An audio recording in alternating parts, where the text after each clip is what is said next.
una noche yo estaba orando y tenía casi como 3 horas y de repente yo le estaba diciendo a Dios que yo no merecía nada de lo que yo estaba viviendo, y escuché una voz y una mano me la puso en el hombro mientras yo oraba. Me decía: yo soy Jesús, no llores por lo que ya yo pagué. Yo me sentía culpable por muchas cosas que habían pasado en mi vida. Vive Jehová en cuya presencia estoy, para que tú veas que aquí en la tierra todavía hay hombres de Dios. En tu casa no va a haber luz por 7 días. La luz llegó, Venancio. Buscaron EDE a EDESUR. La extensión estaba buena y la conectaban de otro lado. Y cuando la metían para la casa, la extensión se cortaba. Eso fue real, que yo lo viví. Al 7º día, Dios me dice: llévate a un amigo para que sea testigo de lo que yo voy a hacer. Cuando yo le digo: oye, cuando yo pongo un pie allá afuera, la luz va a llegar en tu casa. Y cuando yo puse el pie, la luz llegó.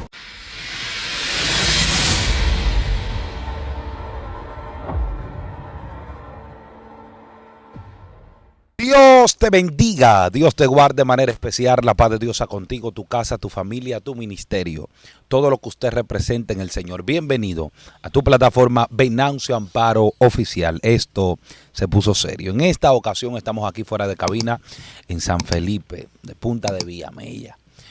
Bendiciendo tu vida, la de tu casa y la de tu familia. Pero en esta ocasión tenemos un joven de Dios que Dios está utilizando de manera especial, que Dios está haciendo cosas extraordinarias con él. Es para nosotros una honra y es un honor tener por primera vez aquí nuestro hermano Christopher Arias. Dios te bendiga, mi amado. ¿Cómo tú estás? Mi bro, estamos bien, gracias a Dios. Estamos en victoria, estamos prosperados. Para mí es más que un grato placer, un grato honor estar aquí en tu plataforma y ser un canal de bendición para esos seguidores que tienes allá. Amén. Así que todo el que está aquí en este instante, póngase el traje de buzo, porque vamos para agua profunda. Busque oxígeno, porque vamos a entrar a unas dimensiones espirituales muy, muy elevadas. Vamos a estar contando el testimonio de este hombre de Dios, cómo Dios lo está utilizando de manera especial. Mi amado, cuéntanos, ¿cómo estás? ¿Cómo te sientes? Estamos bien, gracias a Dios, estamos bendecidos. Dios nos ha estado elevando de una manera sobrenatural. Los niveles espirituales que antes deseábamos, hoy para nosotros son normales. Dios mío. Y antes nosotros deseábamos ser usados de una manera extraordinaria. Y a la altura del tiempo nos hemos dado cuenta que cuando quieres ser usado es cuando tienes que ver las cosas normales. Cuando tratas de forzar, Dios úsame, y ver las cosas como tan difícil, también se te hace difícil operar en el mundo espiritual. Wow. O sea, cuando tú eres una persona tan sensible al Espíritu Santo, también tu espíritu y tu visión se hace sensible a ver las cosas por el cual tú fuiste diseñado. O sea, nosotros muchas veces no vemos, no recibimos, no vemos cosas que nosotros desearíamos ver porque no entramos en el diseño en el cual nosotros somos. Nosotros no somos carne, somos espíritu. La Biblia dice que la carne va al polvo, se queda en el polvo, pero el espíritu ¿va a dónde? Va al Dios que lo dio. Quiere decir que cuando tú aprendes a caminar en ese espíritu que te pusieron dentro de ti, tú comienzas a ver lo que fue operado antes de crearte. Dios mío. Así que ya usted sabe. La gente quiere saber, la gente se está escuchando. ¿Dónde nace Christopher Arias? Bueno, Christopher Arias nace en el barrio de Capotillo, muy conocidos aquí. Ahí nosotros duramos alrededor de 2 años. Fui una persona que nació de padres muy jóvenes. Mi mamá tenía 13 años y mi papá tenía 14 cuando ellos me procrearon. En esa situación y en ese estado, mi papá era una persona muy de la calle, que más a menudo vamos a contar cómo mi papá falleció. Y mi mamá también, eran 2 personas que no tenían conocimiento ni capacidad. Uno tenía 13, otro tenía 14, y no tenían esa seguridad de poder criar un hijo, saber cómo poder sustentarlo. Y luego de ahí mi papá, al ser muy de la calle, siempre corríamos. De ahí mi abuela me contó que tuvimos que mudarnos hacia Los Frailes, ya yo con alrededor de 2 años. Y luego de ahí también mi papá cometió un lío, era una persona que era muy de la calle, mi tío también. Hacían cosas que eran ilícitas. Y luego nosotros caímos aquí al Torito. Ya de ahí crezco, entro a la escuela. Y de ahí nada, crecí. Pero fue muy difícil. La vida de nosotros fue muy difícil. Muchas veces la persona ven y dice, que Dios lo bendice, lo ha llevado. Pero fue un proceso bien duro, un proceso tremendo.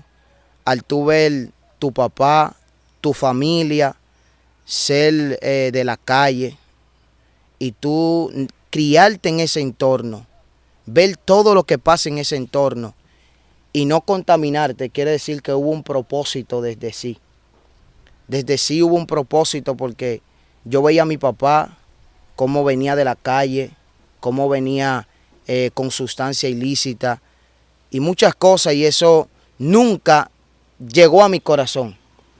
Yo siempre trataba de decir, yo seré diferente a él, diferente, marcaré una diferencia en mi familia, dentro de lo que nosotros estamos viviendo, sin ser cristiano. Me acuerdo que a la edad de 9 años, yo tuve una experiencia, después que fui a ver a mi papá que estaba preso en la cárcel, cayó preso por un problema. Y luego que yo salí de la cárcel, de haber visto a mi papá, yo tuve una revelación, donde yo fui sacado del cuerpo a la edad de 9 años, ahí es donde yo tengo mi primera experiencia sin conocer, sin saber lo que era el mundo espiritual, sin saber nada. Y cuando soy sacado del cuerpo me veo en una plataforma, con un traje negro, vestido de negro completo, y le estoy predicando a una multitud en un estadio. Pero, joven al fin y niño, cuando termino digo yo, eso cuando yo sea profesional. En ese momento tú sabes que estaba muy de moda lo que era jugar pelota y todo eso. Y decía, no, cuando yo crezco, cualquier cosa. Y nunca me imaginé que luego, 10 años después, yo estaría viviendo lo que tuve en una visión 9 años atrás, o 6 años atrás. Sí. ¿Sabe que muchas veces nosotros decimos que, ¿por qué conmigo? Dios mío. ¿Por qué conmigo? Si venimos de una familia pobre, Sí. una familia que tuvimos que hacer muchos sacrificios para poder sobrevivir, para poder sustentarnos. Me acuerdo que a la misma edad de 9 años, yo comienzo a trabajar con mi abuelo. Mi abuelo trabajaba en el mercado y dependía de ese sustento. Vendía CD y siempre él me llevaba. Vendíamos CD, vendíamos cassettes, lo que era la cinta, llegaba a vender cinta con mi abuelo allá. Yo sé que muchas personas de las que son de esa zona, de Capotillo y del mercado, sabrán de quién yo estoy hablando, de Riquito. Mi abuelo es una persona bien conocida en el mercado, y también mi papá, lo que es mi tío, y siempre yo le ayudaba. Llegó una etapa ya que había una persona que tenía un negocio de limón, de camión y eso, y yo me fui como enamorando de contar, que está bien, y me pusieron a trabajar ahí a la edad de ya 9 años, trabajé ahí, crecí, y siempre una persona que veía muchas cosas malas. Yo viví la etapa de donde en el mercado se amacheteaba nada más por tú mirar a una persona mal. Tú mirabas a cualquier persona mal y era un machetazo. Vivía muchas enemistades. Vi como con mis propios ojos cuando existía lo que era el sacatripa. Yo sé que mucha gente sabe lo que es eso.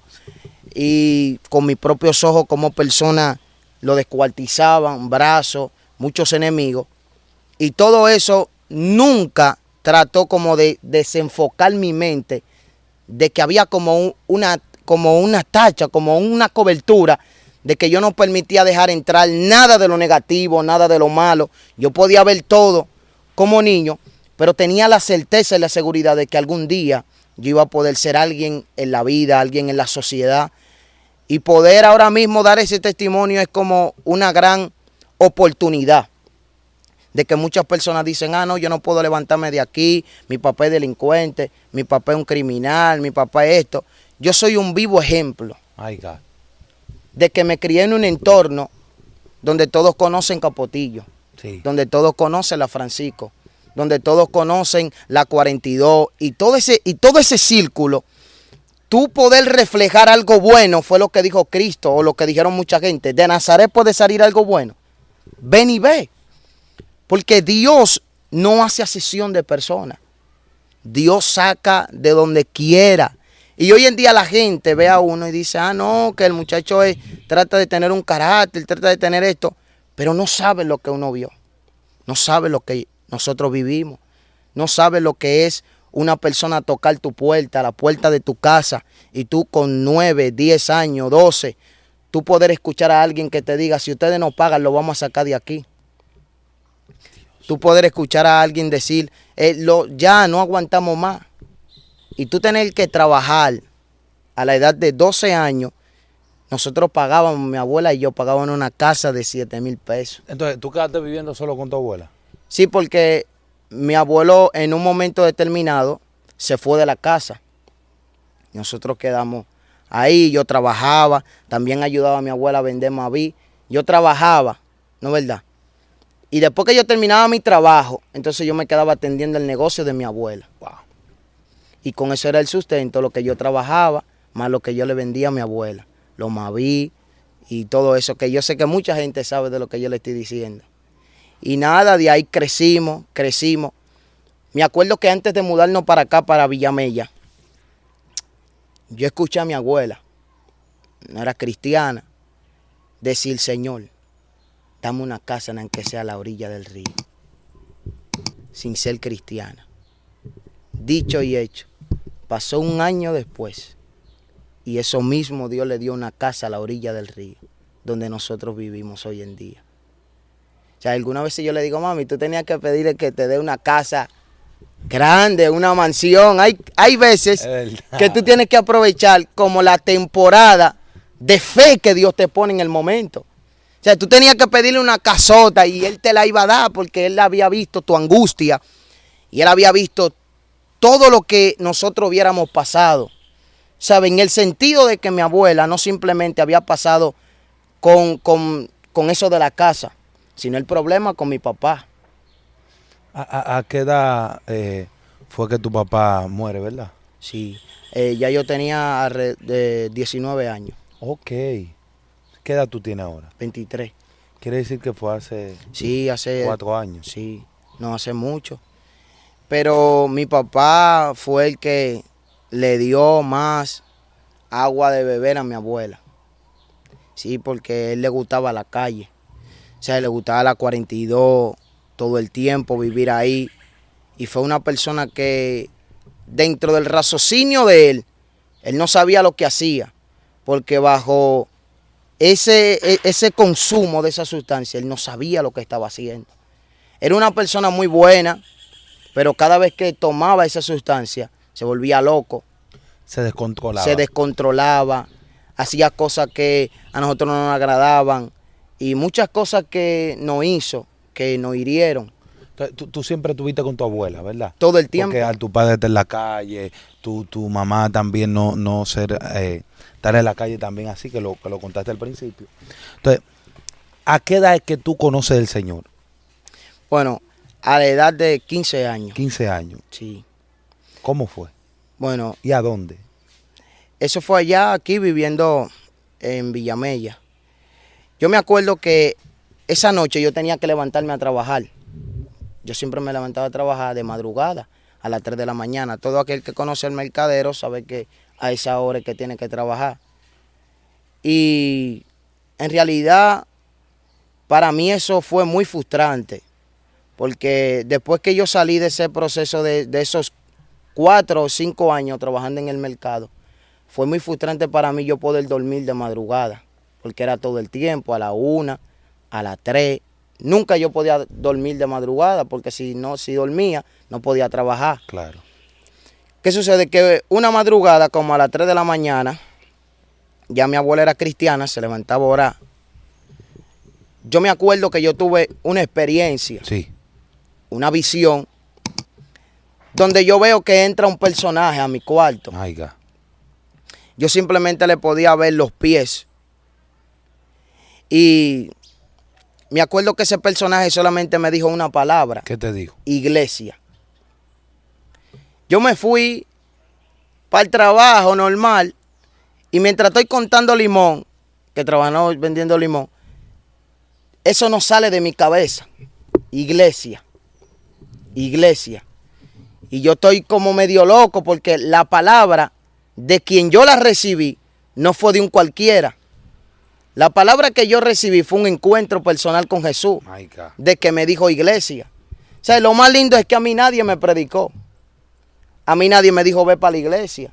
Mi abuela era cristiana, pero mi abuela decía, que vamos para la iglesia, que esto, pero no con esa existencia. Ve, porque ella veía un joven trabajador que no estaba haciendo lo malo, no estaba haciendo lo que hacía su papá, sino que estaba marcando la diferencia y ella estaba sintiendo el orgullo de un nieto que iba a reemplazar lo que su padre no pudo hacer.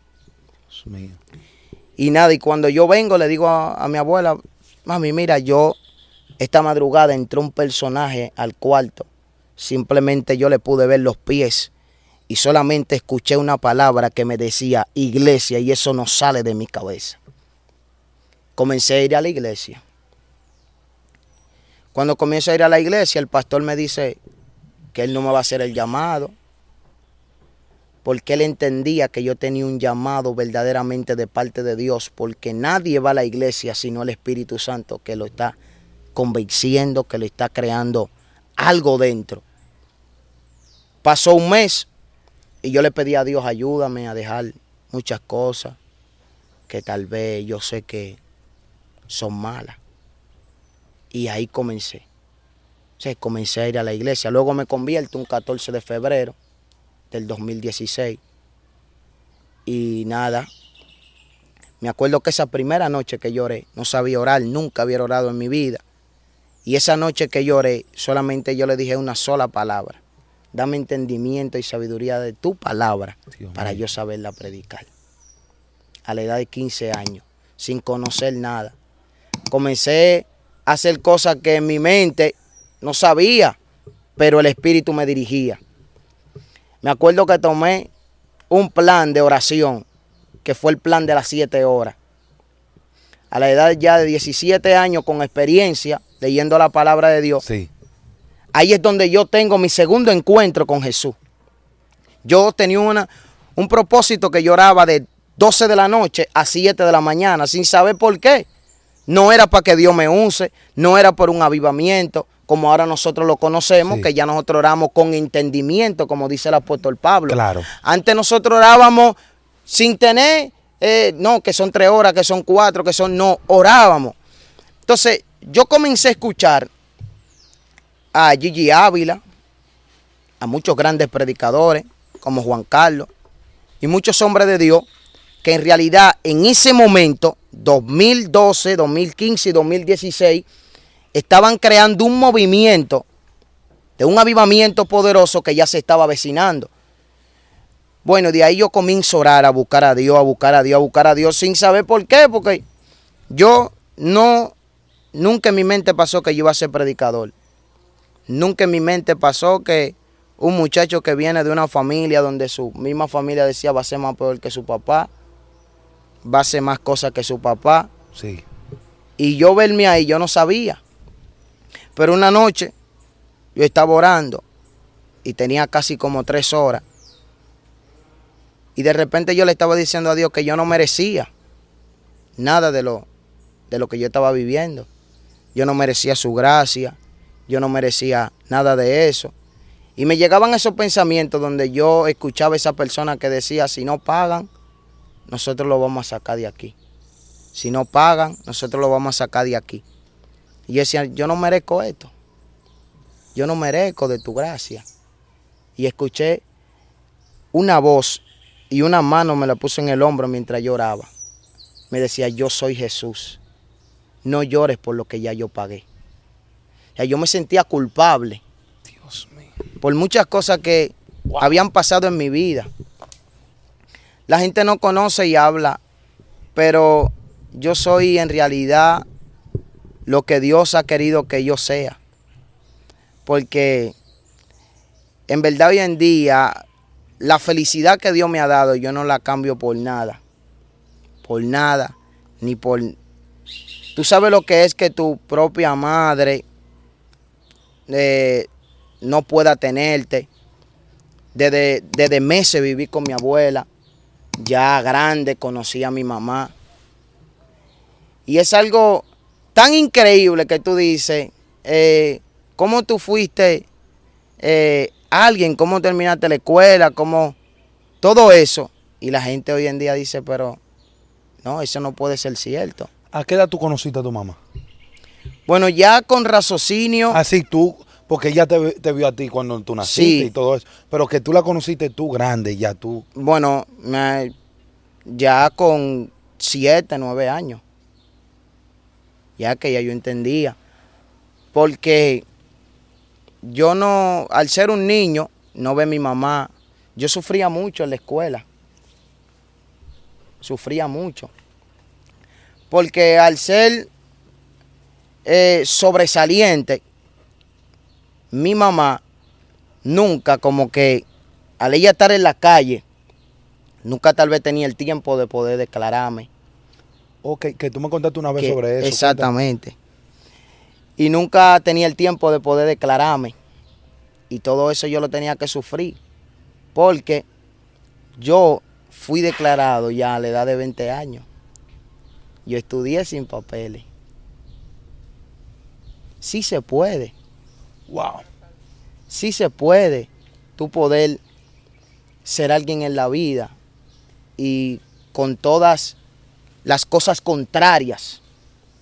Porque mi mamá tal vez envuelta no quería declararme que esto, que no se puede, que aquello, mi papá envuelto en la delincuencia. Y todas esas cosas yo las sufría. Dios. Cuando tú siendo meritorio en la escuela y te decían a ti, tus padres, que venga tus padres mañana porque queremos entregarle ese reconocimiento del excelente estudiante que tú eres. Y yo ver que todos los niños tenían su mamá y su papá y yo no podía tener el mío. Wow. Yo poder ver que todo el mundo podía disfrutar en el entorno y la gente me preguntaba, ¿y tu papá? ¿Y tu mamá? No, a tu abuela no, a tu mamá. Queremos entregarle el reconocimiento. O sea, yo estudié sin papeles. Mi abuela me apunta a la edad de 5 años a la escuela. Y me acuerdo que cuando tenía como 13 años, ya para eso estaba el gobierno de Leonel Fernández entrando ya lo que era el poder, casi saliendo, entrando. Me acuerdo que tiraron una ley donde no se podía tomar pruebas nacionales si tú no tenías acta de nacimiento. ¿Qué voy a hacer ahora? No sé qué hacer, no sé. Entonces ahí entra lo que es el periodo de, creo que fue de Danilo, donde él dice que todos los estudiantes pueden tomar pruebas nacionales sin acta de nacimiento. Ese artículo ustedes lo pueden buscar. Ese artículo que tiraron en nuestro país, ustedes lo pueden buscar. Y ahí por gracia tomo las pruebas nacionales. Entro al bachillerato. Y en el bachillerato ahí fue que fui más golpeado todavía. Porque siempre me preguntaban, ¿y tú acta de nacimiento? ¿Tu acta de nacimiento? En muchos concursos que yo quería participar no pude participar. Porque era con acta de nacimiento y no se podía. Muchas oportunidades que perdí muchísimas becas. En todos los cursos yo fui meritorio, estrella. Pero no podía hacer nada porque no tenía papeles, no tenía nada. No tenía ningún documento, no tenía nada. Entonces no tenía cédula, no tenía absolutamente nada. Y la gente pregunta, ¿cómo tú terminaste la escuela? Gracias. La gracia del Señor, Dios mío, terrible. Entonces, ya cuando tu segundo encuentro con el Señor, ¿verdad? Pone la mano, terrible experiencia. ¿Cómo fue de ahí en adelante tu vida a nivel de la cristiandad? Bueno, fue difícil. Tus primeros pasos. Sí, fue difícil porque ahí tuve que dejar el trabajo porque ahí comencé a estudiar en el bachiller. Ya estaba en la escuela por la mañana. y fue difícil. ¿Por qué? Porque la economía, vengo de ganar dinero siendo joven, ganar 20, 25, siempre tener dinero, ver dinero desde los 9 años y verme ahora siendo cristiano con 15, 16 años, sin tener nada, tratar de depender de mi abuela y de mis abuelos. Pero yo dije, no, vamos a echar para adelante. Fue muy difícil porque ahí me vi, que creo que esto yo lo he hablado en varias ocasiones. Ahí me vi yendo a la iglesia con un solo pantalón jean. Porque al no ser cristiano simplemente usaba bermuda, pantalones de deporte. Nunca me gustó usar camisa, nunca me gustó. Entonces fue difícil. No tenía zapatos, no tenía nada. Entonces el dinero que yo había ahorrado, pasó algo, que mi papá se lo lleva. Cosas que ocurrían en mi casa se desaparecían. Tenis que yo hubiera comprado cuando estaba trabajando, reloj que yo tenía, las cosas se desaparecían en mi casa. ¿Para qué? Para mi papá consumir cosas ilícitas. Me acuerdo que yo tenía un dinero que había ahorrado del dinero que mami me hubiera dado para la escuela. Y siempre ahorraba. Y yo tenía un dinero juntado. Y un 31 de diciembre, yo me voy para la iglesia. Y cuando estoy allá, estoy inquieto. No sé qué hacer. Y digo, déjame ir para la casa. Cuando voy para la casa, que mi papá estaba allá, yo fui a buscar directamente donde yo tenía el dinero para comprarme una Biblia. En ese momento, un 31 de diciembre, yo dije, bueno, al otro día la batalla de la fe, y ahí voy a aprovechar y voy a comprar una Biblia. Sí. ¿Qué pasa? Que cuando yo fui al lugar donde yo tenía el dinero no estaba ahí, mi papá se lo había llevado. Dios mío. Yo digo, Dios mío, ¿qué yo voy a hacer? Que ya yo no sé qué hacer y estoy viviendo una vida difícil porque en verdad soy buen estudiante, soy buena persona, pero yo no veo como el avance. Sí. Yo no veo nada, yo no veo que el crecimiento, y a pesar de que trato de agradarte, mira lo que hace mi papá, me roba, y más algo que era para ti mismo, para comprar una Biblia, hacer algo que era de tu voluntad. Y no entendía. Ahí es donde yo decido meterme a la iglesia y duró ahí aproximadamente 1 año y 7 meses. Yo salía de la iglesia a las 7 y me iba para la escuela porque era cerca. Y así fue mi vida del evangelio, mis primeros pasos. Me acuerdo que el pastor que nosotros teníamos anterior, cuando yo me convertí, me habló y me dijo, yo quiero que tú estudies en el Instituto Bíblico, porque tú tienes un gran potencial, prepárate. Y ahí es donde yo me escondo. La gente iba allá a buscarme, a predicar. Pero mis primeros pasos fueron bonitos porque cuando tú estás lleno de Dios, Sí. terrible, que tú no sabes, tú no haces las cosas para que nadie te vea. En ese momento, Venancio, yo vine a tener celular ya cuando yo era una persona con conocimiento. Sí. Porque de donde vengo, nosotros siempre parábamos, ¿qué teléfono íbamos a tener? Nosotros siempre parábamos en un estado de que nada más teníamos para el sustento, para comer. Entonces yo vengo a tener mi teléfono ya cuando grande, pero yo me acuerdo que yo tuve muchas experiencias extraordinarias. ¿Cómo cuáles? Terribles.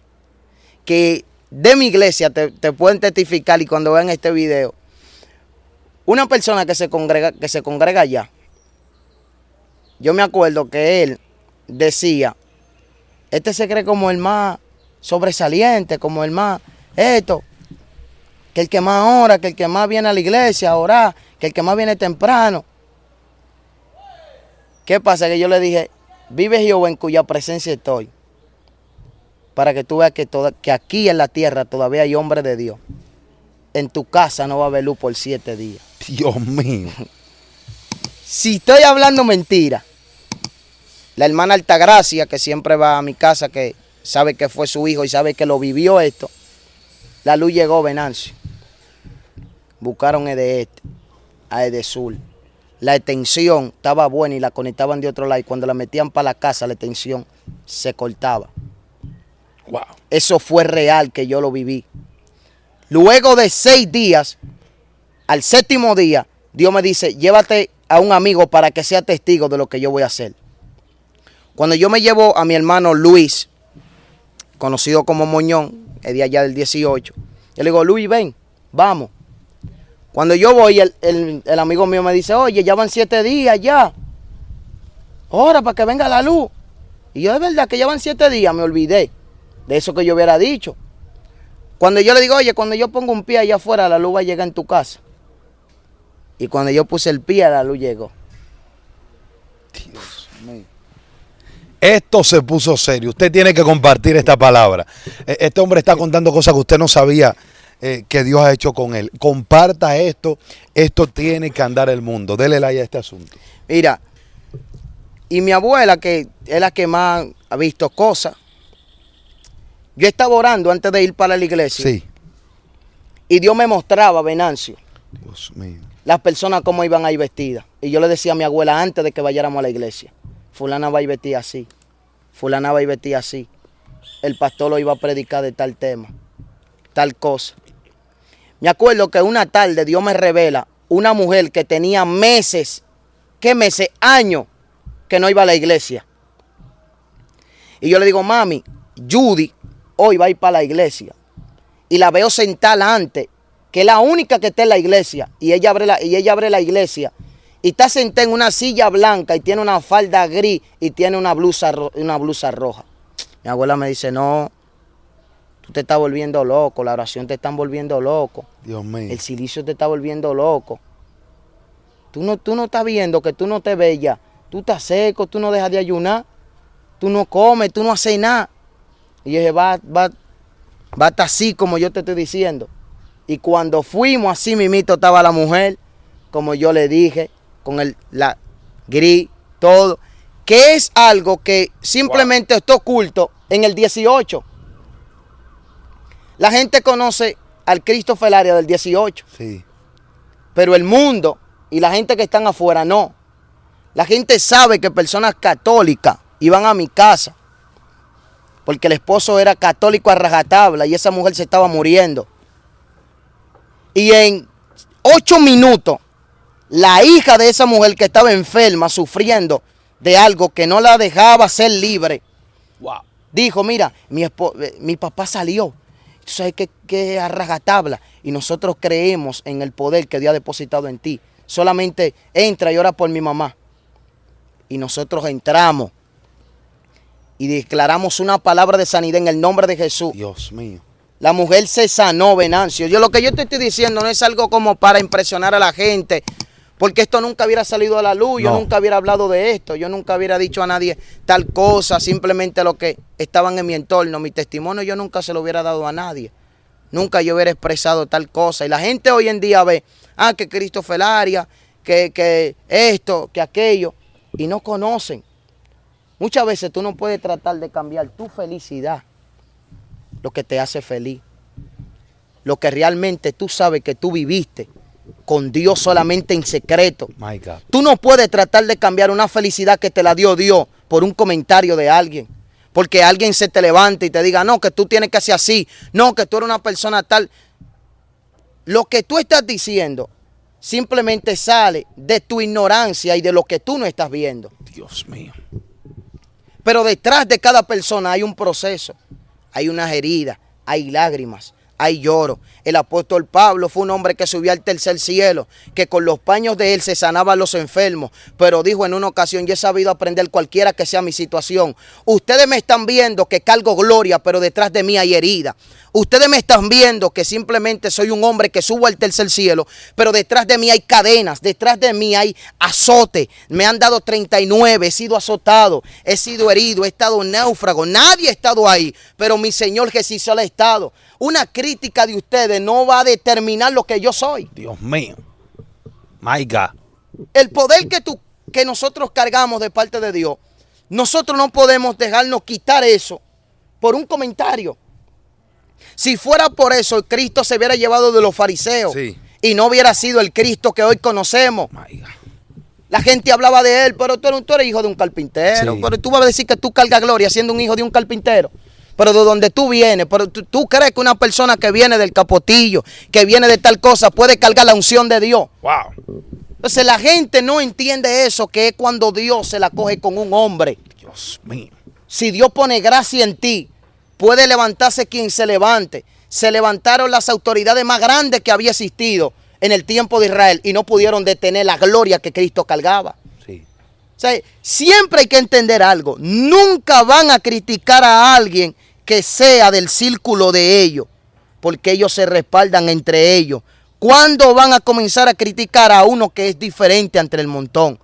Cuando te critiquen, hablen de ti, te murmuren, es porque tú eres diferente. Nunca se había hablado de una crítica en el pueblo de Israel hasta que Cristo no se levantó como el Hijo de Dios. O sea, la gente no te critica, no es porque tú digas que tú eres cristiano. La gente no te critica, no es por cómo tú viste. La gente te critica es cuando tú cuentas lo que tú has visto. Dios mío. La gente te critica es cuando tú cuentas lo que Dios te ha mostrado. Que tú dices, yo lo vi. La gente dice, no vio nada. Eso es emoción. Está hablando por decir que está hablando. Pero el que conoce niveles espirituales sabe de lo que yo le estoy diciendo. Sabe que estar aquí en esta posición, ahora mismo sentado en esta silla, tiene que ser obligatoriamente por un propósito. Sí, así es. No ser delincuente. Ver todo tipo de sustancias ilícitas. Conocer todo lo que era el mundo de la calle y no contaminarte. Quiere decir que soy un propósito de parte de Dios. Entonces estar aquí ahora, luego después de todas esas adversidades. La gente hoy te puede ver con zapatos buenos, te puede ver con ropa buena. Pero yo me acuerdo que yo duré un proceso de 4 meses solo con un pantalón. Sí. Yendo a la iglesia. Que duré un proceso en la misma escuela donde tenía que coser mi mismo zapato, aprender a coser para yo poder ir a la escuela. Un proceso que me da muchas veces tristeza decir. Pero cuando yo iba a salir del bachiller, tú sabes que siempre, ya no sé, hacen promoción. Sí, promoción. Sí. Tú sabes que en esa promoción, el poloché, el abrigo. ¿Qué pasa? Que todito teníamos que ir con algo negro en los pies. Y de esto yo no me voy a avergonzar de decirlo porque gracias a Dios que Dios nos ha bendecido grandemente. Y yo me acuerdo que yo nada más tenía un solo zapato. Duré el año entero yendo con ese solo zapato. Todos los años que yo duré en esa escuela estudiando con esos solo zapatos. Y me acuerdo que teníamos que ir de negro, vestido negro en los pies. Y no había forma, no había para comprar nada. Estábamos muy en ese momento en precariedad. Y nada, se me ocurrió una idea. Y yo dije, bueno, los zapatos son marrones, yo los voy a pintar de negro. ¿Lo pintaste tú mismo de negro? Y pinté los zapatos de negro. Y le metí tinte negro, de todo, para tratar de cambiarlo. Wow. Esa foto anda por ahí. Terrible. Y nada, ¿qué te puedo decir? Tratar de ser alguien en la vida. Terminé el bachiller sin papeles. Y tú te preguntas por cómo pasó, cómo fue. La gracia. Sí es. Ahora, la pregunta es esta. Ya tú terminas la escuela sin papeles, ver el entorno en el cual te criaste, que las estadísticas y las proyecciones humanas era cárcel y muerte. Sí. Delincuente, un próximo candidato a ser una, como le dicen, una escoria. Que no son escorias esa persona, son almas que tienen preciosa para el Señor, pero verte aquí. Ahora, ¿cómo fue que comenzaste tu ministerio? Porque la gente te ve predicando, la gente, ¿cómo fue en esos comienzos? Bueno, en esos comienzos ya cuando yo termino lo que es el instituto, yo comienzo a ver cómo personas ya del mismo renglón comienzan a ser usadas. Y yo seguí buscando, orando. Pero cuando inicia mi ministerio después de la muerte de mi papá. Ok.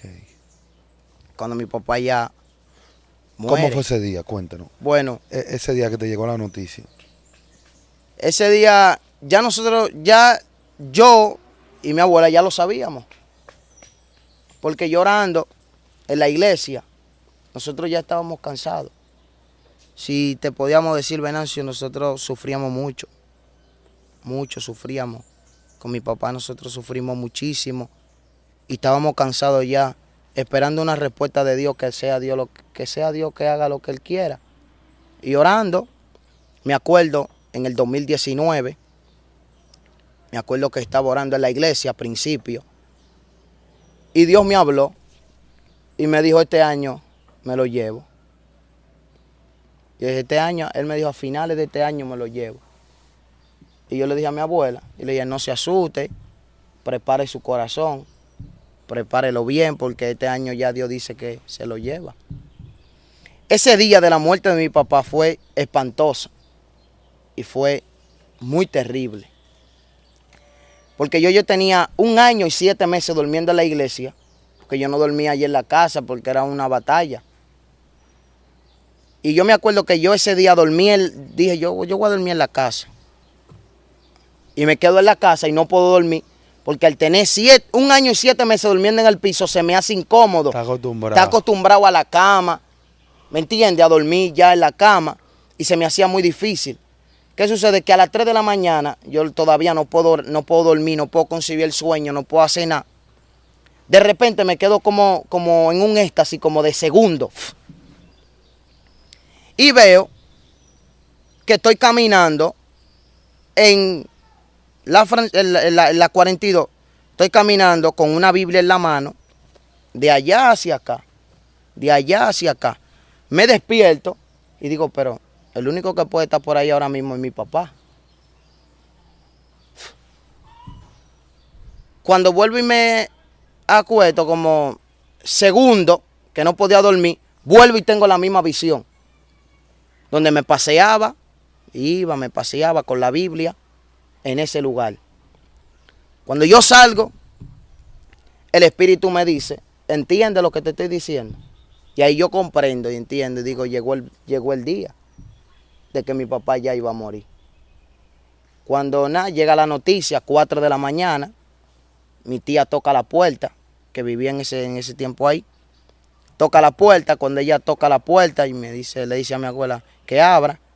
Cuando ella abre, ella va directamente a mi cuarto para contarme a mí de primero. Cuando ella toca y abre la puerta, yo la estoy esperando en la cama, así. Y ella me dice, yo te vine a decir algo, y yo le dije, ya yo lo sé. Y ella me dice, pero ¿y cómo tú lo sabes? Sí, mi Joel acaba de fallecer.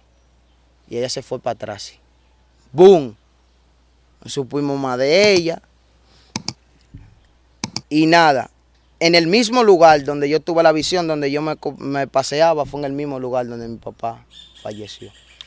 ¿Murió así? ¿O Sí, lo mataron? No, falleció. No hay forma. Cuando fui a lo que él, ¿cómo que se llama? El estudio. ¿El médico legista? Sí, que te da, no me acuerdo ahora mismo cómo que se llama. Acta de difunción. La acta de difunción. Nosotros estábamos allá, al ser el hijo mayor y el único que estaba en el país, porque mis 2 hermanos ya estaban para allá afuera. Y estaban haciendo la autopsia, todo, y decían, pero que no sale nada. Dice que fue a comprar algo a una cafetería y se fue de lado. Ya. Y de ahí, nada. En el mismo lugar donde yo me paseaba, fue en el mismo lugar donde realmente él falleció. Dios mío. Yo simplemente le dije, ya yo sabía. Wow. Pero hay algo que yo te decía antes de ayer, cuando estábamos hablando. Hay talentos y ministerios de grandes hombres de Dios que no salen a la luz porque no tienen la oportunidad de esto. Sí. Y pregúntame por qué. ¿Por qué? Porque los falsos se han apoderado de este sistema.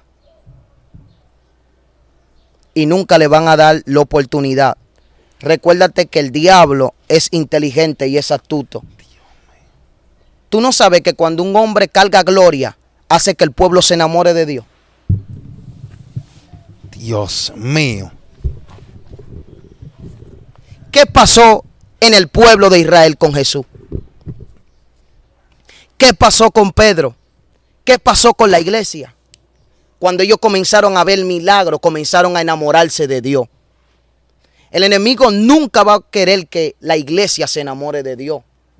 Y por eso él trata de ocultar a los verdaderos, no dándole la oportunidad, no tratando de que salgan a la luz. ¿Sabes cuántos ministerios, cuántas personas que tienen grandes talentos, grandes ministerios, pero no tienen la oportunidad que hoy nosotros tenemos con este micrófono? ¿Sabes cuántos talentos, cuántos pastores que nunca han salido en una plataforma, nunca han salido en un programa y Dios lo ha usado levantando muertos? Sí. Y Dios lo ha usado haciendo grandes señales, prodigios, milagros, gente que oran, gente que ayunan de verdad, gente que están consagrada, gente que verdaderamente viven el evangelio de los 80 y de los 90, pero están guardados. Porque nadie le da la oportunidad de esto que nosotros estamos haciendo hoy de este micrófono. ¿Tú crees que al diablo le conviene que el verdadero coge el micrófono? Dios mío. Wow. ¿Tú crees que al enemigo le conviene que un verdadero tome el micrófono con unción, con poder? Eso enamora, Venancio, lo que te estoy hablando de parte de Dios. Cuando el hombre muestra poder en el pueblo, hace que el pueblo se enamore de Dios. Sí. Porque quiere esas señales, quiere cargar lo que tú cargas. ¿Por qué nosotros no hemos enamorado de los avivamientos de los 80, de los 90? Hemos cargado ese arrastre porque hemos visto esa manifestación. La manifestación te enamora de Dios. Sí. Wow. Cuando tú ves que alguien, tú dices, en el nombre de Jesús, recibe y se para, tú dices, guay, yo quiero de lo que se tiene. Sí. Yo quiero de lo que él tiene. ¿Por qué nosotros siempre anhelamos? Dios mío, que se mete un avivamiento como se metió en el tiempo donde estaba Luis Urbal, porque veía las manifestaciones. No veían el pecado que él hacía, no veían las cuantas cosas que él hacía, veían cómo Dios lo usaba. Y decían, yo quiero ser como él. Yo quiero que Dios me dé lo que él tiene. Entonces el enemigo trata siempre de ocultar al verdadero. Todo el tiempo va a existir esa batalla dentro del pueblo de Dios. Al verdadero muchas veces no se le va a dar la oportunidad y cuando se le den, los falsos van a ocultar esa verdad que él acaba de desatar. Dios. Esto se puso serio, pero muy serio. Usted tiene que compartir esto. Dele like a este asunto, compártalo ahora mismo. Usted que está viendo, toma un poquito de tiempo ahí, hágalo ahora. Dios mío. Los avivamientos grandes fueron producidos por eso. Tú, al igual que yo, somos una persona muy autodidacta. Leemos mucho, conocemos los avivamientos. Sabemos cómo el pueblo se fue enamorando. Sabemos cómo la iglesia fue creciendo y desarrollándose cuando veían a grandes hombres de Dios pararse en una plataforma y decir, los enfermos hoy serán sanos. ¿Qué el pueblo deseaba? Tener lo que él tiene. Pero ahora, ¿por qué tú no? Porque ahora en vez de desear lo que están haciendo mucho, lo que hacemos es, si Dios me va a usar como fulano, yo no quiero ser así. Mejor me quiero quedar como estoy. Entonces ahí nos aferramos. Y no queremos que Dios quite el que está, ni queremos que Dios nos use a nosotros. Porque eso es lo que ha tratado de hacer el enemigo desde el tiempo antiguo. ¿Tú no ves por qué fue que Martín Lutero tuvo que levantarse contra la reforma? Porque el mismo enemigo lo introdujo a todo. Dijo, espérate, que esta gente, el poder que está mostrando, la unción que está mostrando, se están enamorando más de Dios. Y yo tengo que buscar una manera de cómo matarlo dentro. Porque matándolo, lo que estoy perdiendo. Porque yo leo la escritura, el diablo sabe y dice que el que pierde su vida por causa de mí, la hallará. Y él sabía que metiéndola al foso, metiéndola a los leones, estaba perdiendo porque esa gente estaban entregando su vida por Jesús. Él dijo, espérate, tengo que formar una revolución que ellos se pierdan estando dentro. Esto se descontroló. Vámonos. Y eso es lo que estamos viendo hoy en día. Dios mío. Ellos se están perdiendo dentro. Ahora yo te voy a decir algo que tal vez tú vas a decir por ahí. ¿Y qué? Si nosotros hacemos un cálculo de cuántos cristianos se mueren o se matan en el país, República Dominicana, no llega a un 80% de los cristianos que se están muriendo, se están matando. Y tú me preguntas ¿por qué? ¿Por qué? Porque el diablo le conviene tenerlo vivo, entretenerlo, para que cuando Cristo venga, en el momento que venga, ellos no puedan salvarse. Al diablo no le conviene matar cristianos. Al diablo lo que le conviene es desenfocarlo dentro. Muerto, ustedes no me sirven. Ellos matarlo dentro. Que ustedes mismos se maten. Que ustedes mismos no crezcan. Porque cuando en realidad hay una unión terrible de la iglesia. Y voy a hacer este comentario. ¿Sabes que la gran mayoría de homicidios, de feminicidios, de muerte, de atraco que está pasando en nuestro país? Pregúntame quién es que tiene la culpa. ¿Quién? La iglesia. ¿Por qué? Porque nosotros, si nos uniéramos y nosotros tomáramos por lo menos República Dominicana, nuestro país, los grandes concilios de aquí, grandes pastores, dijeran, nosotros tenemos una autoridad que nos fue delegada. Este país, todos los últimos lunes de cada mes, convocamos ayuno para sacar al diablo, para echar fuera a los demonios. Vamos a orar por sanidad, vamos a orar por milagros, vamos a orar para que se acabe la delincuencia. Fuera diferente. O sea, nosotros no tenemos lucha con carne ni sangre. Lo que está pasando no es normal. No. Lo que está pasando sabemos que el diablo, los demonios que están controlando en este sistema. Entonces el diablo prefiere mejor entretenerlo, lo tengo entretenido, ahí tranquilito. Ellos piensan que están bien. La iglesia, el 95% ya no ora y por eso es que hay tantos atracos, por eso es que hay tantos robos, por eso es que hay tanto odio. Cristo nos dio poder, nos dio autoridad, nos delegó autoridad. ¿Por qué la iglesia de la primitiva, la iglesia se mantenía unánime y en vez de que lo mataban tanto, más crecía? Porque ellos veían la unión. Veían cómo Dios suplía. Veían lo que Dios estaba haciendo. Había milagros, había sanidades. Había gente que se convertía. Si se tira un decreto por los pastores líderes de este país, que tal vez puedan ver esto y tal vez lo tiren por alto, todos los últimos lunes de cada mes, República Dominicana convoca ayuno y convoca oración, seríamos diferentes. Claro. Tendríamos una sociedad diferente, la gente convirtiéndose, los milagros pasando, y no pasando porque tú oras, sino porque la iglesia completa está orando. Dios mío, porque la Biblia dice que cuando Herodes tenía a Pedro preso, dice que la iglesia hacía oración sin cesar por Pedro, y Dios envió su ángel. Y Dios, entonces ahí mismo, en ese mismo contexto que quería hacer un contenido acerca de eso, pero ya... Tú sabes que en realidad lo que ocurrió en el capítulo 12 del libro de los Hechos fue revelado en el verso 5 del libro de los Hechos, capítulo 18. O sea, lo que Pedro, por mucho tiempo nosotros, tú eres una persona que predica y sabe que lo que yo voy a hablar es algo que tú tal vez no le has escuchado a otro, porque tú escuchas a muchas personas que vienen a esta plataforma y hablan acerca de ese tema. Lo que Pedro vivió en el capítulo 12 ya él estaba acostumbrado. Por eso por mucho tiempo nosotros nos preguntamos, ¿por qué Pedro se duerme si mañana lo van a matar? ¿Por qué Pedro está durmiendo si mañana literalmente lo van a matar? Pedro no fue libertado no tan solamente porque la iglesia hacía oración sin cesar, sino pregúntame por qué. ¿Por qué? Hechos capítulo 5, verso 18 revela que a Pedro y a Juan lo metieron en la cárcel. Y cuando lo meten en la cárcel dice que un ángel fue y lo sacó. Y cuando lo sacó le dijo, vayan y prediquen de la vida. En el capítulo 12 se revela el mismo escenario del verso 5, 18. Pedro estaba acostumbrado que el ángel lo libertara. Por eso tenía paz en medio de una gran tormenta. Cuando tú estás acostumbrado a ver cosas sobrenaturales en tu vida, tú no te desesperas por el problema que estás atravesando. Porque tú sabes que el mismo que te sacó en el capítulo 5 es el mismo que te va a sacar en el capítulo 12. Dios mío. Entonces hay cosas que tú tienes que verla normal. La palabra acostumbrado en el término original significa normal. Tú tienes que ver este mundo que nosotros vivimos, hay que verlo normal como hablábamos en estos días. El que no ve este sistema del mundo espiritual normal se va a morir porque va a tratar de golpear y nunca va a tratar de alcanzar lo que Dios tiene para él. Así es, para nosotros debería ser anormal pecar. Pecar. Y ver las maravillas y lo sobrenatural sería normal. Porque lo que los humanos ven como anormal es lo que es normal en el mundo donde nosotros venimos, que es el mundo espiritual. La oración sin cesar del creyente. Ahora, ¿cómo fue en tus primeras experiencias predicando, cuando comenzaste a ver las manifestaciones de Dios? Bueno, mis primeras experiencias, al ver las manifestaciones, tú sabes que al principio tenía un mensaje eclesiástico. Sí.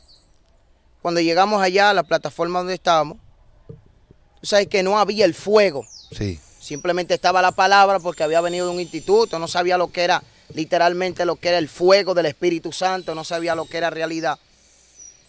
Pero cuando comienzo a darme cuenta de la necesidad del fuego, tuve que literalmente buscar algo, tratar de adquirir ese fuego, de adquirir eso. Entonces, la gente muchas veces quiere eso, pero tener eso cuesta un sacrificio. Yes. O sea, tú puedes tener enseñanza, tú puedes ser un buen predicador, pero hay algo, y es que el fuego identifica un ungido. Dios mío, my God. El fuego identifica un ungido.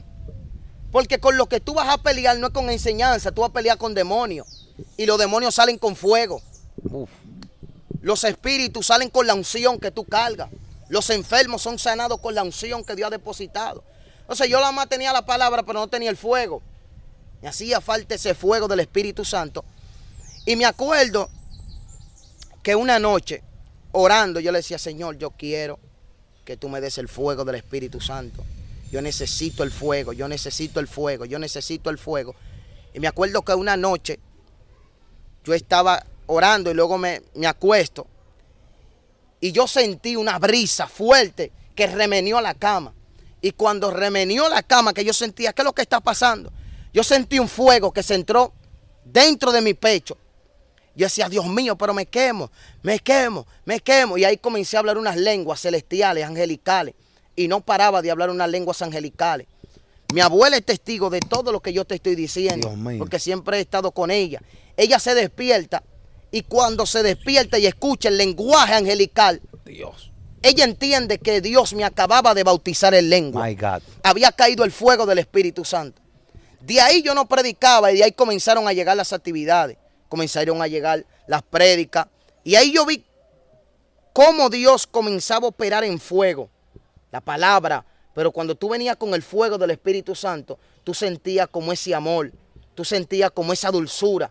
Cuando Dios te usa en Espíritu Santo y fuego, tú no quieres que el culto se termine, tú no quieres soltar el micrófono, tú no quieres parar, Dios mío, porque hay una dulzura. Claro. Hay algo que está pasando que tú sabes que eso no es siempre, y cuando está hay que aprovecharlo. Y ese fuego comenzó a caer, y ahí comenzamos a crecer en fuego, junto al lado de ustedes, al lado de Aquino, y al lado de muchos de ustedes, ahí comenzó a crecer el ministerio. Luego, después que ya hago el lanzamiento del ministerio, entonces ahí yo tuve un encuentro con lo que dijo Ezequiel en el capítulo cuando reveló mitad fuego y mitad resplandor. ¿Cómo así? Yo oraba, yo leía la Biblia en lo que tuvo Ezequiel. Sí. Y yo decía, yo quiero tener esa experiencia que tuvo Ezequiel. Dios mío. Yo quiero ver lo que vio Ezequiel. Desata eso. Y yo me acuerdo que yo tenía 3 meses ayunando hasta las 3 de la tarde en una iglesia. Y una tarde, Venancio, yo me quedé dormido en el altar orando. Y yo siento esos pasos que vienen caminando desde la puerta. Y yo me quedo como tranquilo, pienso que alguien que entró y no sé qué es lo que está pasando. De repente, cuando yo lo veo en el altar, siempre, cada vez que Cristo se manifiesta de una manera en mi vida, siempre me dice, yo soy. Y cuando se me reveló, me dijo, yo soy mitad fuego y mitad resplandor. Dios mío. Wow. Y estoy contigo. De ahí hacemos el lanzamiento. Dios mío. Y de ahí comenzó todo. Me acuerdo que terminando el lanzamiento es una palabra que siempre la voy a recordar y siempre te la voy a decir. saliendo del evento de predicar, tú estabas en Colombia, tú me llamaste, dime cómo te fue. Prendido, fuego, ¿se dio bien? Sí. Y hay cosas que a pesar de que la gente no la vea, pero hay palabras que marcan tu vida para el resto y nunca se pueden olvidar. Y esa palabra marcó mi vida. Yo dije, wow, él está en Colombia, cómo él se preocupa y cómo él dice, ¿cómo te fue? Y desde ese momento mi vida cambió, fue diferente. El fuego, la manifestación. Hasta el sol de hoy lo que Dios está haciendo es algo extraordinario. O sea, ya todo eso que yo te mostré, ahora, con conocimiento y con capacidad, ver visiones, eso lo vamos a contar en otro Dios video. mío. Ahora, la pregunta es esta. Después de ahí en adelante, que tú lanzaste el ministerio, ya, ¿cuál era el tema de ese año? Un edicto de victoria. Un edicto de victoria. ¿El ministerio cómo se llama? Identidad profética. Identidad profética. Después de ahí, que tú haces el lanzamiento del ministerio, ¿cómo te seguiste desarrollando y cómo fue la aceptación de gente cercana a ti? Porque a muchas veces tú estás predicando, estás conquistando el mundo y muchas veces la gente que están a tu alrededor no entiende lo que Dios está haciendo contigo. Bueno, ustedes mismos son un vivo ejemplo. ¿Sabes? Porque después de ahí, yo todavía no hubiera entrado en la plataforma Excelencia. Entonces, con ustedes yo comienzo a ver lo que es agenda. Cuando yo te escuchaba decía que tengo que predicar en tal lado.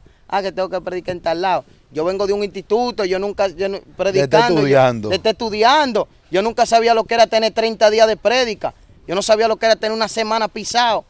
Tú no viste que cuando comenzamos lo primero, la garganta yo predicaba un día y ya estaba ronco. Dios mío. Se fue desarrollando. Entonces, con ustedes, yo fui aprendiendo. Entonces, la gente fue copiando. No, yo están con gente que predican. Él está con gente que sí, son predicadores. Conoce a mucha gente. Entonces, la gente fue aceptando. No, hay que invitarlo. Y entonces, de ahí es cuando Dios me dispara. Una experiencia de esa, tú predicando, que te haya impactado, que tú dices, yo no esperaba esta manifestación. Porque un video tuyo viral por ahí, la gente prendió en candela y gente diciendo, eso es Dios, y otra gente diciendo, pero ¿y eso? Cuéntanos sobre eso. Aparte, no tiene que ser específicamente ese video, pero algo que te haya marcado tú predicando, que tú dijiste, yo no busqué esto, yo no soy digno de esto. ¿Y cómo pasó esto? Porque... Bueno, ese video de los 5 millones que tiene en Instagram y tiene en TikTok como 7 millones y en mi Facebook también está disparado. ¿Sabe qué? Ese día que ocurrió eso, yo estaba saliendo de 21 días de ayuno. Recuérdate que esa fue para la temporada de mi evento en noviembre, que siempre yo me encierro. Y yo estaba haciendo 21 días hasta las 6.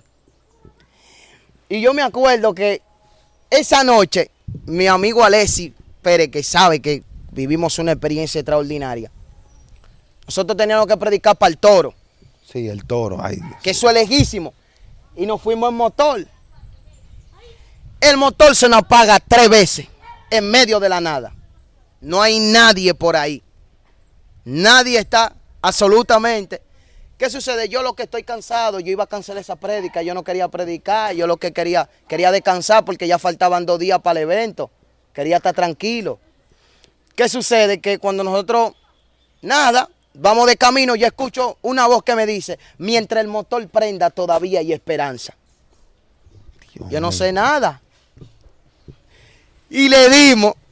Cuando llegamos a la actividad, el amigo mío cuando ve el tema, comienza a hablar una lengua y comienza a danzar. El tema era todavía hay esperanza. Wow. Y nosotros yo comencé a predicar y yo no sabía que iba a ocurrir una manifestación. Yo no le esperaba. Si tú supieras que ahí no había ni piano, el sonido, no es que un sonido tan bueno. Y yo, bueno, yo lo que voy a predicar y me voy para mi casa porque estoy cansado. Voy a cuidar la garganta para el evento. Voy a cuidar para la garganta para el evento. Yo no esperaba esa manifestación. Y ocurrió algo que fue que en ese momento gente que estuvieron allá me testifican que fue como un temblor. Porque el video, tú te das cuenta que fue todo el mundo al mismo tiempo. No fue nadie de que hubo uno por aquí, que hubo uno por allá. Todo el mundo se paró así. Eso fue ¡buf! Y la gente comenzó a caer. hubo una manifestación terrible. Yo no me esperaba eso. Yo no esperaba que iba a ocurrir una manifestación así. También me ocurrió cuando fui para Vicente Noble, una manifestación que yo no me la esperaba. 2 días de gloria y ver 2 días donde la unción cae de una manera tan sorprendente. Yo no me esperaba. Yo nunca en mi vida hubiera visto 40 gente en el piso. Si yo hubiera visto uno era mucho y no la hubiera visto por ningún lado. Entonces, yo no estaba adaptado a esa experiencia. Sí. Pero cuando voy y veo y voy a los eventos de la respuesta y voy a los eventos de Atalaya y voy a los eventos de muchos y veo esa manifestación, yo quiero eso.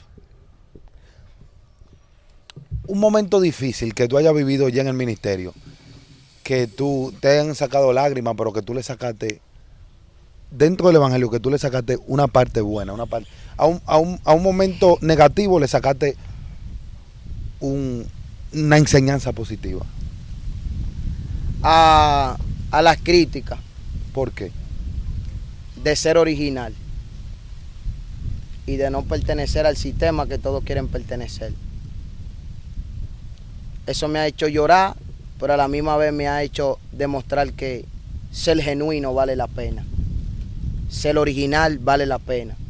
Pertenecer a una sociedad y pertenecer a este sistema donde estamos, donde todo el mundo te cierra las puertas, porque tú no eres de su círculo, porque tú no eres de su entorno, porque tú no viste como ellos, porque tú no hablas como ellos, porque tú no haces lo que ellos hacen. Y tú decir, pero si soy cristiano, ¿por qué hacen eso? Y eso me costó lágrimas, pero al final pude sacarle algo bueno, que fue hacer siempre la actividad en el mismo lugar, donde muchos cerraron puertas, donde muchos no creyeron, hacer algo positivo para demostrar que sí se puede. Crecer en una sociedad donde la gente te critica, te murmura, se levanta y tú decir, yo quiero ser diferente. 5 predicadores que hayan sido de inspiración para ti, 5 solamente. 5. 5 que tú te identificas, que tú dices, siempre le hacemos esta pregunta a todos los que vienen aquí, a la mayoría de personas. Bueno, una de mis inspiraciones en la oración fue Gigi Ávila. Gigi Ávila. El segundo fue Juan Carlos Barrigan. Juan Carlos Harrigan. El tercero, que lo aprendí contigo a escucharlo, a Randy Island. Randy Island, hombre de Dios, Dios mío. La leyenda. Y 4, que uno siempre, muchas veces trata de la nueva generación, es Ronnie Oliveira. Ronnie Oliveira, profeta de Dios. Le falta uno. Y el último es David Biel. David Biel. Dios bendiga a todos esos hombres de Dios. Dios mío, y uno van saliendo de otro. Uno van saliendo de otro, cada va una generación. 5 preguntas. De esto se puso serio para cerrar y después continuar este testimonio que todavía falta contar las experiencias dentro del evangelio. Sí. El Espíritu Santo, ¿quién es para ti? Realmente no simplemente para mí, para todos es lo más importante. Él es quien está operando en el nivel de la gracia. Él es una persona real que cuando llegamos a tener un encuentro personal y desearlo como amigo, podemos tener un amigo genuino. Para mí es todo. La generación del 80 o la generación de hoy, si te tocara vivir. La generación de los 80. Dios mío.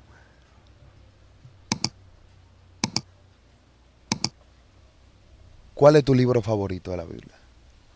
Mi libro favorito de la Biblia es Eclesiastés. ¿Versículo favorito? El versículo favorito es el que dice, todo lo hizo hermoso en su tiempo y ha puesto eternidad en el corazón del hombre, sin que alcance el hombre a entender la obra que ha hecho Dios desde el principio hasta el fin. ¿Cómo se llama tu prometida? Dios mío, porque tiene que enseñar que está comprometido. Enseña el anillo, mi amado, para que la gente vea que eres un hombre casi casado. Siri Claro. Rosemary. Dios mío. Si la escribiera en una palabra ella, ¿cuál sería? No hay forma, profeta. La ha describido como la mujer más hermosa entre los hijos de los hombres. Ha sido de mucha bendición para mí. Me ha ayudado a ser la persona que hoy pueden ver como ministro, porque ya en la etapa que la conocí, fue en la etapa entrando al nivel de las prédicas, y creo que yo no tendría palabra como para expresar lo que realmente yo siento por ella. Mándale saludos a su familia y a ella ahí. No, ella sabe que la amamos mucho, amamos la familia Mejía, su Pastores, padre, ¿verdad? su pastor, su padre, pastor Roberto Mejía, su madre María, Marilyn. Y de verdad que me siento más que honrado de esa familia. Yo sé que ella cuando ve este video se va a sentir contenta. Dios mío, esto se puso serio, hombre de Dios. Ha sido una honra tenerte aquí en nuestra plataforma, verte el crecimiento, cómo Dios lo viene haciendo contigo. Allá la primera vez que te vi, creo, allá en Excelencia, en el segmento Saliendo del Anonimato, y predicaste un mensaje de José. Yo me acuerdo, para que tú veas que yo me acuerdo. No es la túnica. No es la túnica. Entonces, verte crecimiento que ha tenido. Y yo sé que así como prospera tu alma, va a prosperar todo lo que emprenda y todo lo que haga en el Señor. ¿Cómo la gente, Christopher, se puede contactar contigo en tus redes sociales y tu número telefónico? Porque hay gente que va a querer contactarse contigo. Amén. Me pueden buscar en Instagram como Christopher Arias, así mismo en Facebook también como Christopher Arias. Me pueden buscar y mi número de teléfono es 809-803-0418. Los que están fuera del país, que no son República Dominicana, le ponen el más uno para que puedan agregarlo a WhatsApp también y poder escribirle. Usted que está viendo esto, compártalo con varias personas más, dele like. Si usted quiere ver una segunda parte de este testimonio y ver a Christopher aquí contando sus experiencias, usted escríbalo ahí. Venancio, invítalo de nuevo, tráelo de nuevo, porque esta plataforma aquí, esto se puso serio, Venancio Amparo Oficial, es un escenario de gloria, es una plataforma para hombres y mujeres de Dios. Y todo el que porte una palabra, todo el que tenga un mensaje de parte de Dios, predique el Evangelio, cree en el Espíritu Santo, crea que Jesús es Dios, que cree en el hablar en lengua y cree en el arrebatamiento, le vamos a dar esta plataforma, porque esto no es de Venancio, esto es del Espíritu de Dios, del Espíritu Santo, de Jesús y del Dios Todopoderoso. Así que si usted tiene una palabra y usted tiene un mensaje, usted puede contar con nosotros, siempre y cuando usted vaya con esos principios en los cuales yo le he dicho. Y si usted no va con esos principios, entonces es enemigo de mi propósito. Y si usted va de acuerdo a esos principios, entonces es amigo de mi propósito. Así que, Christopher, Dios te bendiga y Dios te guarde. Y solamente tengo que decirle que esto se puso serio.